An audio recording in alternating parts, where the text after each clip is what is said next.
오늘 장의 중심이 될 중요한 이슈앤 전략을 통해 정리해보겠습니다. 야천투자연구소 남인호 소장, 유진투자증권 김영재 이사, LNS홀딩스 김서영 대표, IM증권 이화진 과장과 함께합니다. 네 분 어서 오세요. 네, 첫 번째 소식입니다. 어제 이재용 삼성전자 회장이 2심에서도 무죄를 선고받았습니다. 이로써 10년간 이어온 사법 리스크도 일단락됐는데요. 반도체 부진 등으로 위기론이 부각되고 있는 삼성전자, 드디어 뉴삼성 프로젝트가 가동되는 걸까요? 남인호 소장님, 그렇다면 주가를 좀 기대해봐도 되는 부분일까요? 네, 그렇습니다. 방금 말씀 주셨던 대로 어제 고등법원에서 무죄 확정이 됐습니다. 사실상 사법 리스크가 이제 해소됐다라고 보시면 되겠습니다. 말 그대로 10년 동안 얼마나 많은 그런 신경을 썼겠습니까? 저는 가끔 그 생각해 봅니다. 제가 만일에 오늘 법원에 간다면 시험 공부가 되겠습니까? 전략을 세울 수 있겠습니까? 너무 힘들었던 삼성의 10년간이 아니었는가, 이재용 회장의 10년간이 아니었는가 정리해 봅니다. 자, 이제 이재용 회장은 걸림돌은 없어졌습니다. 그 대신 뭐가 나왔죠? 이제 핑계거리도 없어졌습니다. 사실 그동안 몇 년 동안 삼성전자가 보였던, 삼성그룹이 보였던 그런 모습에 일각에서는 이재용 회장이 지금 사법 리스크 때문에 그렇지 않냐 하는 핑계거리가 있었는데 이제 그게 없어졌습니다. 저는 그래서 다시 한번 삼성 직원들이 이런 마음을 가졌으면 좋겠습니다. 우리도 2등을 할 수 있다.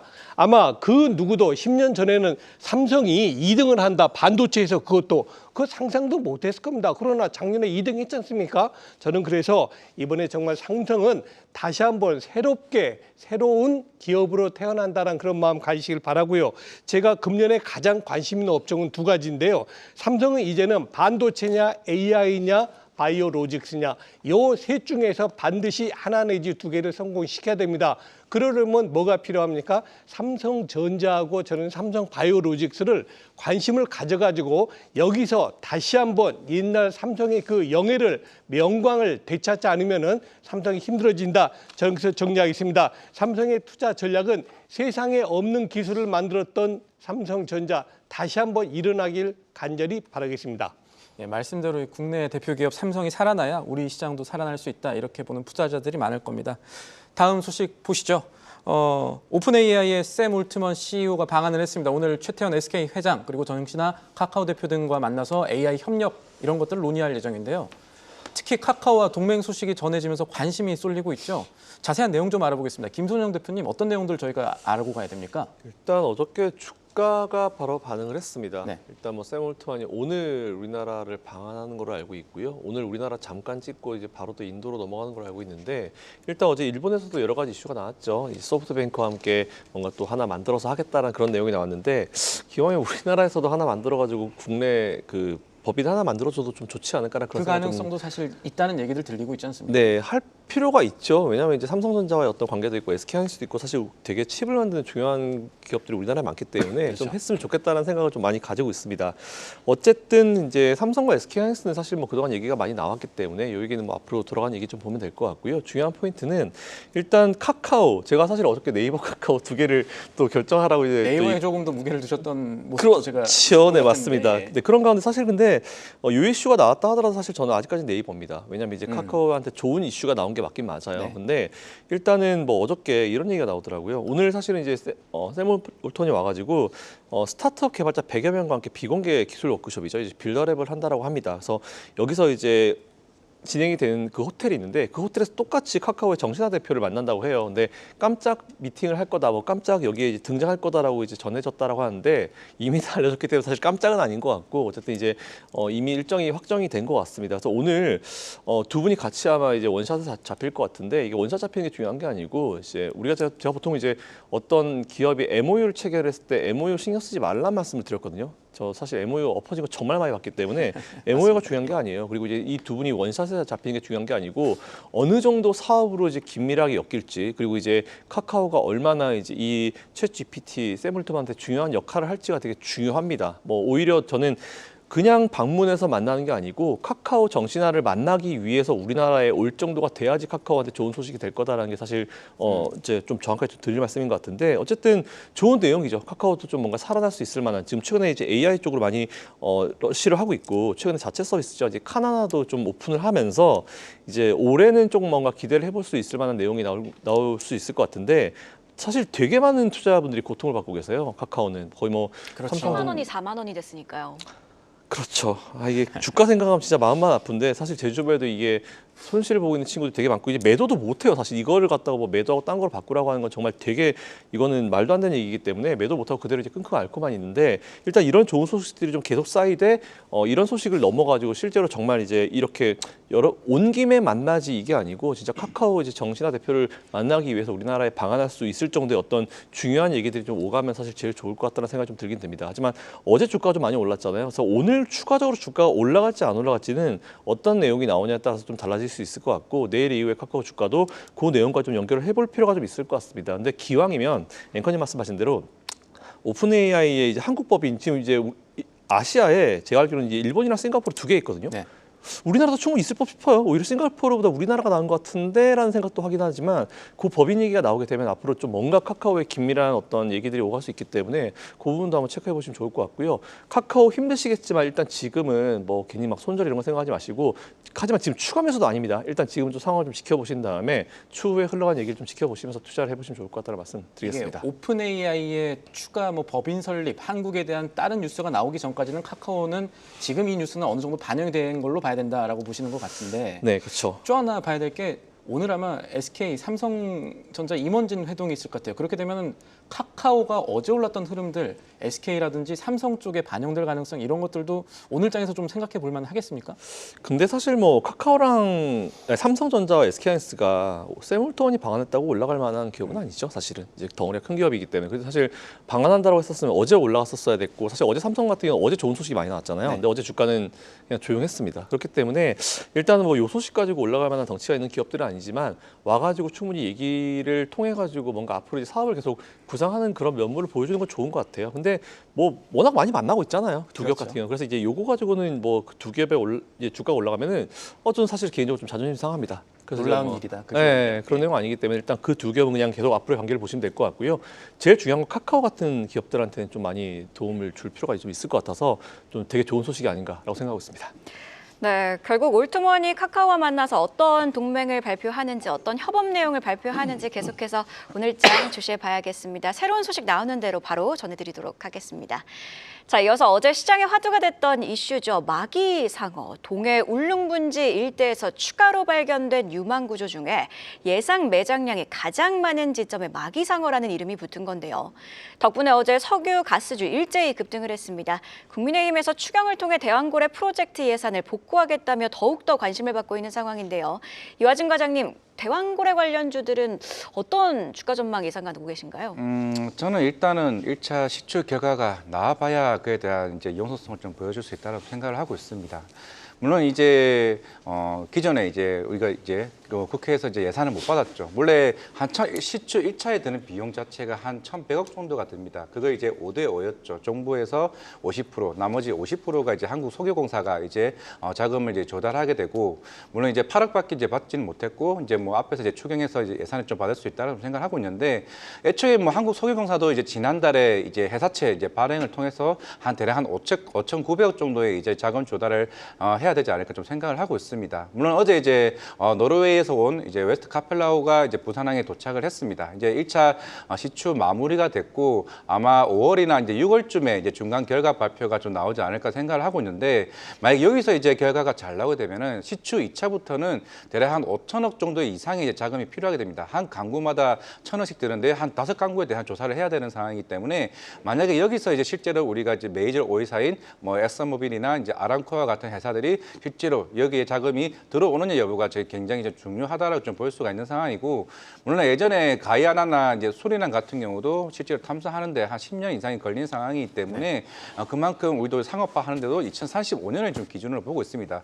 물론 시장에서 뭐 경제적 가치 뭐 보는 건 굉장히 중요한데, 실질적으로 이게 테마성으로만 이제 끝나고 말 것이냐, 향후에 실제로 우리나라의 경제적 가치가 반영이 되는지가 여부가 좀 굉장히 중요하다라고 좀 생각을 하고 있습니다. 물론 이제 어제 같은 경우 뭐 한국 석유가 이제 상한가를 갔다고 하지만은 저는 이거는 이거는 굉장히 좀 조심해야 된다고 생각을 하고 있습니다. 실제로 한국 석유가 대한고래 프로젝트와 아무 연관 없습니다. 한국 석유공사가 이제 이걸 주도하다 보니까 실제로 한국 석유 같은 경우는 실제로 아스팔트 제조를 하는 주 업체이기 때문에 이게 한국 석유공사가 상장이 안 돼 있다 보니까 한국 석유가 이제 연관되는 측면이 있기 때문에 실제로 어제 한국가스공사가 이제 운봉을 했습니다. 저는 이게 일단 맞다고 생각을 하고 있습니다. 단순히 마기 상어가 나왔다고 해서 이게 테마로 올라간다, 이거는 저는 아니라 좀 생각을 하고 있고, 실제로 이 시추 결과가 잘 나왔을 때, 그리고 이후에 자금 조달이 본격적으로 나왔을 때가 이제 본격적으로 이 대왕고래 프로젝트가 시장에 대한 수급적인 요인이 더 강하게 좀 나올 수 있다고 보고 있기 때문에 일단은 조금 지켜보자. 실제로 5월이나 6월쯤에 하나 둘씩 이제 중간 결과 발표가 나오게 되면은 당연히 이제 작년에 우리 해외 IB 쪽 주관사가 선정이 됐고, 그러면 당연히 이와 관련된 자료들을 아람코나 이제 엑스모빌이 분명히 계속 주시하고 있을 거라 생각을 하고 있습니다. 그에 따라서 향후에 실제로 뭐 우리가 재작년에 초저녁 때 얘기가 나왔던 것처럼 대한고래 프로젝트도 실제로 이 시장에 대해서 뭐 정부든 실제로 해외에서도 관심이 더 커지지 않을까 생각을 하고 있습니다. 조금 더 정리를 해봐야 될 것 같아요. 일단은 지금 보시기에는 이 석유 이름 붙었다고 올라갔던 기업들, 그러니까 뭐 어제 한국석유뿐만 아니라 흥구석유도 올라갔었는데 네. 강관주는 안 올라갔단 말이에요. 이런 것들 보시면 이게 조금 뉴스에 움직인다 이렇게 보고 계신 거예요? 네, 지금 뉴스에 움직인다 보이고 있고, 실제적으로 지금 한국석유공사가 대부분 지분율을 100% 가지고 있습니다. 가스전 원 같은 경우가 한국석유공사가 이거 100% 지분을 가지고 있고, 이걸 가스를 발굴하게 되면은 가스전 원 같은 경우는 한국가스공사가 100% 지분을 인수하게 되고, 네. 가스전 2 같은 경우는 한국석유공사가 70%, 그리고 나머지 30%가 포스코 인터내셔널입니다. 이것도 마찬가지로 모든 걸 이제 한국가스공사가 인수하기 때문에, 그리고 관광 같은 경우는 실제로 이게 상업화가 되기 이전에 시추 탐사가 본격적으로 시작되는 게 28년입니다. 그때부터 이제 실제 관광이나 밸브 회사들이 이게 실적에 대부분 반영되는 거지, 결국에는 어제 같은 경우는 단순히 시장이 안 좋았다 보니 테마적인 수급 요인이 한 번에 좀 몰렸던 측면이 있다고 생각하고 있기 때문에, 어제 상한가 같은 뭐 한국 뭐 앵코 유전과 같은 사실 시총이 200억밖에 되지 않습니다. 그런 게 이제 상한가를 갔다고 해서 그런 이제 뭐 오늘 같은 경우 따라잡는다기보다는 네. 이게 단기적인 테마로 해석하는 게 좀 맞다고 생각하고 있습니다. 네, 마기 상어는 아직 조금 더 지켜봐야 될 부분이 많은 것도 사실입니다. 오늘 오전 이 여야정 국정협의체 실무회의가 개최가 되는데, 이 마기 상어 이슈로 추경 논의에도 속도가 붙을지 관련 내용 나오는 대로 발빠르게 전해드리도록 하겠습니다. 다음 이슈로 넘어가 보죠. 이 최근에 외국인 수급 특징을 좀 지켜봐야 될 것 같은데요. 고환율 그리고 관세 리스크까지 좀 더해지면서 외국인이 보름간 2조 6천억어치 넘게 팔았습니다. 그런데 그 와중에서도 꾸준히 사들이고 있는 섹터가 있는 것 같습니다. 김영재 이사님, 구체적으로 어떤 종목들, 어떤 섹터들이 그렇습니까? 네, 올해 외국인 전체가 양시장에서 한 2조 4,200억 정도 순매도 중인데요. 기사에서처럼 트럼프 취임 하루 전인 1월 20일부터 좀 카운트를 해보면 코스피에서는 한 2조 6천억 원, 코스닥에서도 2,100억 원을 순매도해서 연초에 환율과 금리가 좀 시장이 우호적으로 좀 진행되면서 외국인이 이제 순매수로 전환했던 것이 이제는 다시 또 순매도로 전환한 상태입니다. 그럼에도 말씀하신 것처럼 외국인이 그 기간 동안에도 순매수한 업종이라든지 종목들이 있는데요.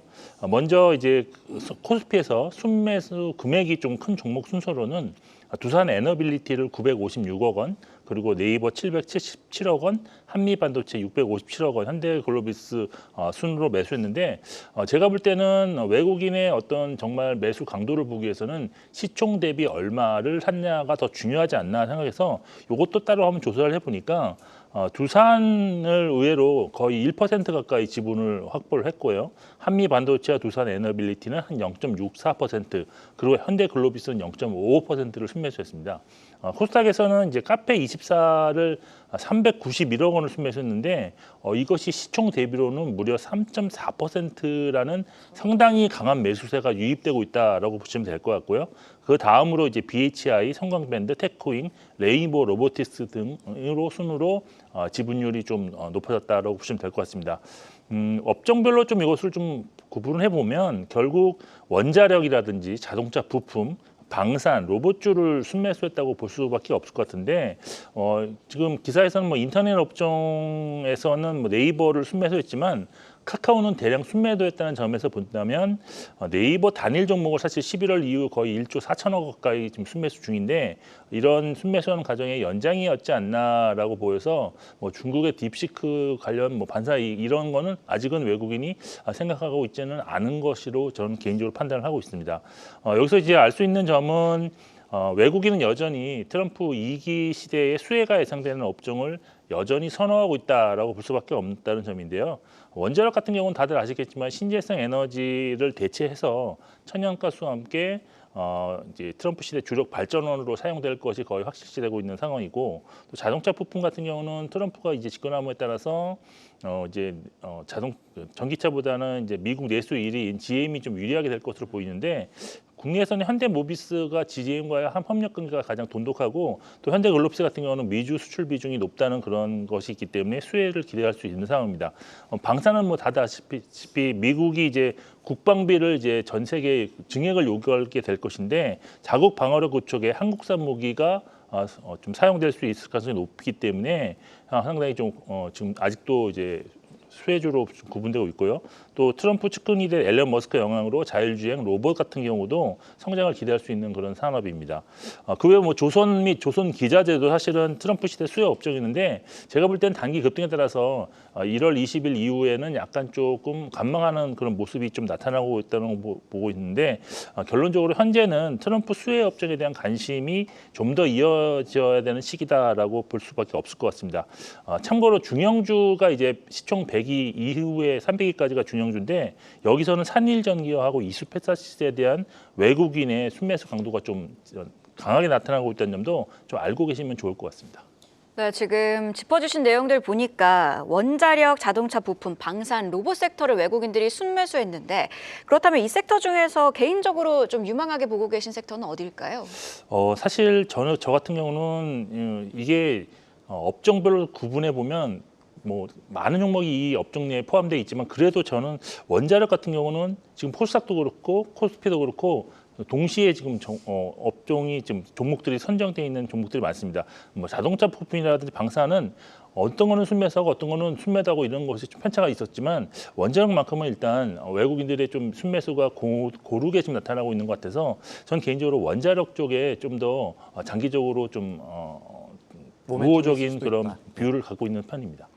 네, 섹터 내에서 고르게 종목을 매수하고 있는 원자력 관련 의견까지 들어봤습니다. 그럼 이어서 오늘 아침에 나온 가장 빠른 리포트 확인해보고 오시죠. 박정은 캐스터가 준비했습니다. 네, 오늘 아침에 나온 리포트 확인해보는 가장 빠른 리포트앤 공시 시간입니다. 하락장 속에서도 증권가가 주목한 리포트들 확인해보면서 오늘장 투자 전략 함께 세워보시죠. 오늘 상향과 유지 의견보다는 하향 리포트가 많이 발간이 됐습니다. 특히 2차 전지주를 주목한 증권사들이 많았는데요. 업황에 따라서 종목별 주가 흐름도 리포트도 두 갈래로 뻗어가는 모습입니다. 이 가운데 먼저 효성중공업 리포트부터 체크해볼까요? 약세장이 이어지면서 답답한 흐름이 지속되고 있지만 전력기기주 가지고 계신 분들은 그래도 든든하실 것 같습니다. 호실적에 따라서 목표가 상향 의견들도 속속 등장을 하고 있는데요. 오늘 6개 증권가가 지금까지 효성중공업을 주목한 가운데 하나증권은 인건비 등 일시적인 비용이 반영됐음에도 지난해 4분기 분기 최대 실적을 거뒀다며 목표 주가를 기존 52만 원에서 60만 원으로 15.4% 올려잡았습니다. 지난 4분기 매출액이 1조 5,715억 원, 영업이익은 1,322억 원을 기록한 가운데 특히 북미의 매출 비중이 20% 후반으로 최근 수주잔고 비중과 비슷한 수준까지 개선됐다고 분석을 했고요. 또 북미는 물론이고 영국 등 유럽에서의 해외 수주 비중 역시나 꾸준히 증가하면서 고마진 흐름 이어지고 있는 점 긍정적이라고 짚어냈습니다. 글로벌 호황에 대응하는 추가 투자가 필요할 거라고 진단한 만큼 업황에 따라서 상승세 이어갈 수 있을지 주목해보시면 좋겠네요. 이렇게 전력기기주의 마진 개선이 빠르게 이루어지고 있는 가운데 2차 전지주는 울상입니다. 어제 지난해 실적을 발표한 포스코 그룹주에 대한 목표가 하향 의견 줄줄이 쏟아졌는데요. 특히 지난해 영업이익이 전년 대비 98%나 줄어들면서 7억 원을 기록하면서 비상 경영 체제로 돌입한다고 밝힌 포스코 퓨처엠에 대해서 하나증권은 목표 주가를 14만 7천 원으로 내려잡으면서 투자 의견도 매수해서 중립으로 하향했습니다. 4분기 영업 손실을 기록하면서 적자 전환을 하더니 1분기도 올해도 적자가 지속될 전망 전해졌고요. 배터리 업황의 부진이 길어 길어지는 만큼 반등의 트리거가 나오기 전까지는 보수적인 접근이 권고됐습니다. 2차 전지 주주분들 터널이 길어서 힘드실 것 같은데 여러 불확실성 속에서 한 줄기 빛 같은 호재 소식도 들려오길 응원해 보겠습니다. 지금까지 가장 빠른 리포트앤공시 박정원이었습니다. 네, 이렇게 리포트 확인해보고 왔는데요. 바로 이어서 방산 이슈로 넘어가 보도록 하겠습니다. 한국형 차기 구축함 사업과 관련해 산업통상자원부가 건조 능력을 갖춘 업체로 HC 현대중공업과 하나오션 두 업체를 동시에 지정했습니다. 복수업체를 지정한 건 이례적이다라는 평가들이 나오고 있는 만큼 의미를 좀 자세히 짚어봐야 될 것 같은데요. 남인호 소장님, 구체적으로 어떤 내용인가요? 네, 우리가 전투함을 한번 살펴보겠습니다. 가장 높은 위치에 있는 전투함은 항공모함이 되겠죠. 우리 한국에는 아직 없습니다. 다음 두 번째가 순양함입니다. 1만 톤 이상의 배수량을 가진 그런 전투함이고요. 그리고 지금 말씀드린 게 구축함인데요. 1만 톤 이하의 구축함이다. 즉 순양함과 구축함이 우리가 생각할 수 있는 전투함의 가장 주력이다. 이렇게 보시면 됩니다. 자, 여러분, 세계에서 가장 강력한 해군, 가장 강력한 이런 전투함을 만든 나라가 어딘 줄 아십니까? 바로 우리 대한민국입니다. 심지어는 미국조차도 한국에 손을 벌리고 있고요. 인도도 우리 한국에 손을 벌리고 있습니다. 자, 그럼 한번 본격적으로 들어가 볼까요? 방사청에서 6척 KDDX를 이제 사업 중에 하나로서 6척의 구축함을 냈는데요. 보통은 한 회사에 내거든요. 근데 이번에 HD 현대하고 하나오션에 두 군데에 같이 줬습니다. 그래서 최종적으로 2월 달에 조사해 보고 3월 달에 둘 중에 하나 선택하겠다고 합니다. 이거 과거에는 쉽게 보기 어려운 그런 상황이었거든요. 그렇죠. 근데 이렇게 됨으로써 굉장히 경쟁이 치열하다. 왜 그럴까요? 용쟁 호투니까 그럽니다. HD 현대도 장점이 있고 하나오션도 장점이 있어서 어느 한 군데에다가 이 사업을 맡기기가 쉽지 않다. 7조 원이 들어간데 6척이니까 배 한 대에 얼마입니까? 1조 3천억의 어마어마한 사업이거든요. 그래서 앞으로 한 달 동안 굉장히 중요한 변수가 될 것이다. 이렇게 말씀드리겠습니다. 지금 보시면은 나 소장님께서는 보통은 이런 거 수주하면은 상세 설계라고 합니다. 상세 설계 선도함 업체들이 모두 다 가져가는데 네. 그렇지 않을 가능성. 그러니까 쉽게 말하면은 이번에 방산업체 지정된 두 곳이 조금 나눠서 수주할 가능성도 생각해 볼 만하다. 이렇게 보시는 건가요? 그게 지금 굉장히 민감한 부분이거든요. 방금 앵커께서 말씀 주신 게 뭐냐면요. HD 현대가 KDDX의 기본 설계를 짠 회사입니다. 그러다 보니까 HD 현대에서는 아니 당연히 우리가 기초 초안을 잡았으니까 우리한테 수익 계약 줘야 되는 거 아니냐 이렇게 주장하고 있고요. 네. 반대로 하나오션에서는 과거 그래가지고 HD 현대에서 군사 기밀 한번 누설된 적이 있지 않냐. 그러니까 공정하게 냉정하게 공개 입찰을 하자 이렇게 나가는 겁니다. 과연 방사청의 최종 결정이 어떻게 될지 모르겠고요. 예. 아마도 이것을 양분하기도 쉽지가 않고 어느 한쪽의 밀잔이 굉장히 민감한 그런 부분이 많이 거론이 될 것 같습니다. 그러나 아마도 과거 사례 볼 때 두 쪽에 나눠주는 건 쉽지가 않고 아마 한쪽으로 갈 가능성이 매우 크다. 그만큼 굉장히 경쟁 입찰이 심해질 것이다 보고 마지막으로는 투자 전략 말씀드리겠습니다. 저는 이미 조선업종은 보유자의 영역에 들어갔다 봅니다. 오늘 신규 매수하세요. 저 이 얘기 못하겠어요. 너무 많이 올랐거든요. 그래서 신규 매수하실 분들은 5%에서 10% 정도, 고점 대비 5에서 10% 정도 조정 포인 이후에 들어가시는 것을 다시 한번 권해드리겠습니다. 네. 이 산업부 지정이 사업자 최종 선정과 직결되지는 않습니다. 그래서 이르면 3월 늦어도 상반기 안에는 최종 사업자가 선정이 된다 이렇게 알려졌으니까 정해지는 대로 또 한번 자세히 다뤄보도록 하겠습니다. 계속해서 실적 하나 체크해 보겠습니다. 이 포스코 홀딩스가 작년 실적, 지난해 실적을 공시했습니다. 연결 기준으로 영업이익이 2조 1,740억 원입니다. 전년 대비 38% 증가했으면 좋겠지만 감소한 것으로 나타났는데요. 철강 2차 전지 소재 사업 악화 영향이 컸을 겁니다. 탈출구는 어디에 있는지 이거 궁금해하시는 분들이 많을 겁니다. 김성영 대표님 어떻게 보십니까?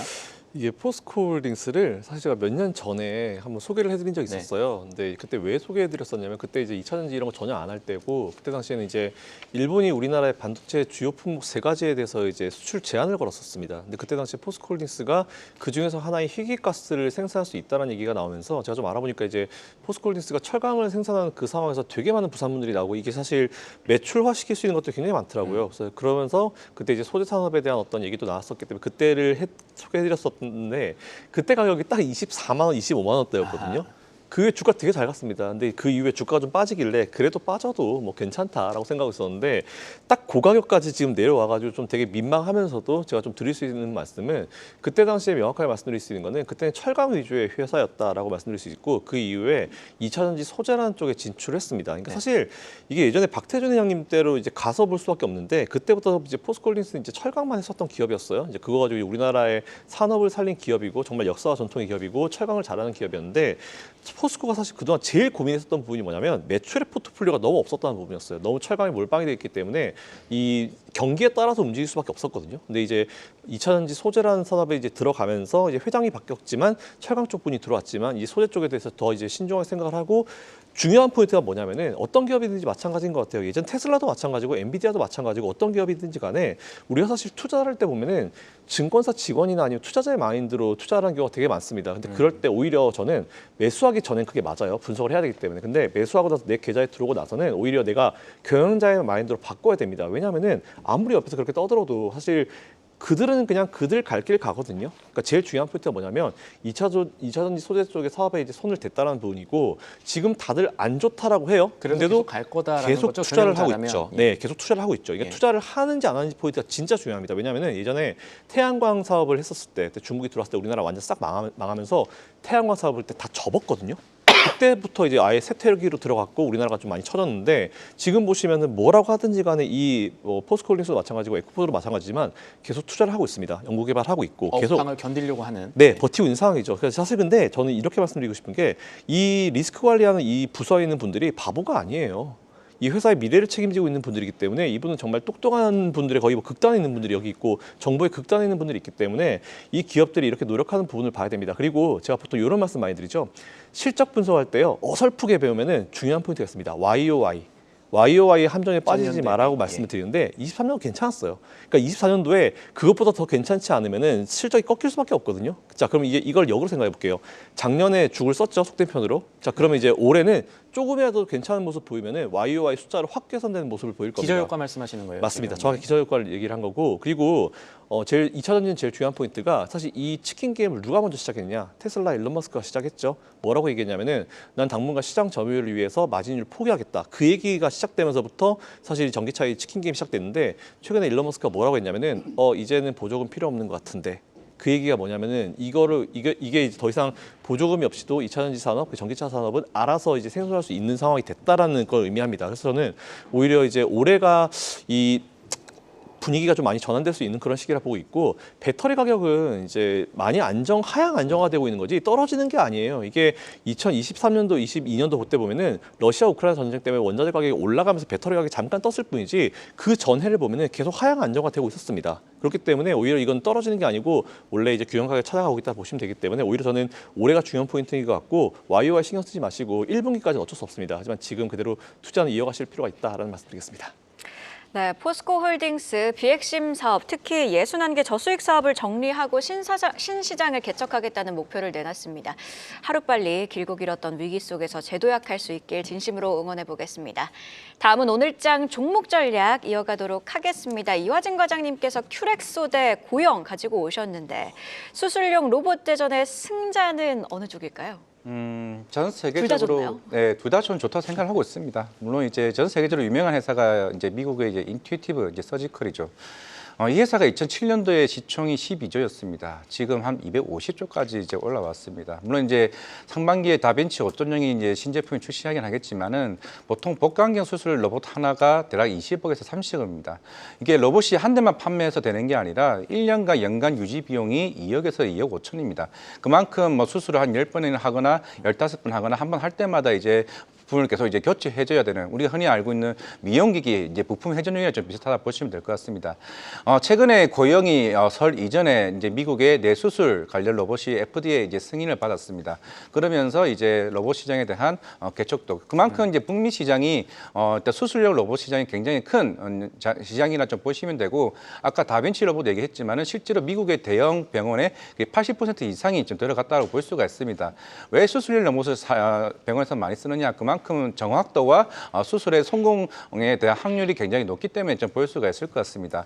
일단은 고영은 내수술 쪽, 이제 큐렉소는 정형외과 쪽입니다. 정형외과 쪽에서는 전 세계 5위 안에 드는 회사가 이제 큐렉소가 볼 수가 있고, 물론 이제 작년까지 사실 메릴 헬스케어 쪽에 특히 인도에 있는 임플란트 회사와 공급 계약을 맺으면서 그동안 주가가 좋았다가 이 회사가 어느 정도 공급 계약에 대한 이슈에 대한 조금 사실 자기네들이 직접 만들 때 얘기가 나오면서 주가가 쭉 빠졌습니다. 그러면서 이제 큐렉소 같은 경우는 올해 좀 굉장히 중요할 것으로 보이고 있는데 6월쯤에 일본 교세라 그룹과 이제 본격적으로 일본 의료 시장에 이제 진출을 하게 될 거고, 아마 하반기 되면 이제 큐렉소도 이제 기존의 메인 의료 로봇인 큐비스 조인트 인공 관절 로봇이 이제 FDA 승인이 이제 남아 있는 좀 상황이기 때문에 아마 그런 측면에서 고영과 이제 큐렉소 같은 경우는 일본 시장과 북미 시장의 진출에 교두보가 될 것으로 좀 생각을 하고 있습니다. 네. 마지막으로 이 김영재 이사님과 함께 오늘장 체크 포인트 정리를 해보겠습니다. 네, 오늘 오픈 AI 샘 울트먼 CEO가 방한해 워크숍을 개최하는데 카카오와 협업을 발전할 예정입니다. 이후 SK 채태원 회장 그리고 삼성전자 경영진과 미팅 내용으로 관련 기업들 주가에 좀 긍정적이지 않을까라고 보고 있습니다.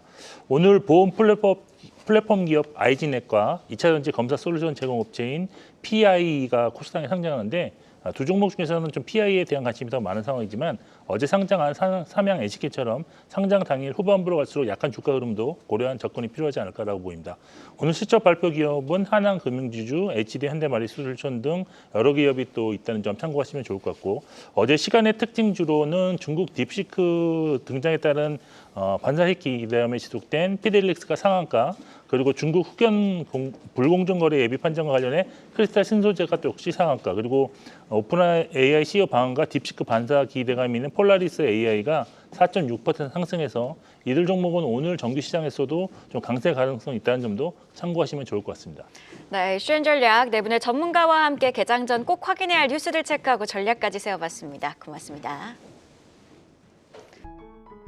계속해서 다양한 경제 이슈를 알고 싶다면 구독과 좋아요, 알림 설정 부탁드립니다. AI 캐스터 권미정이었습니다.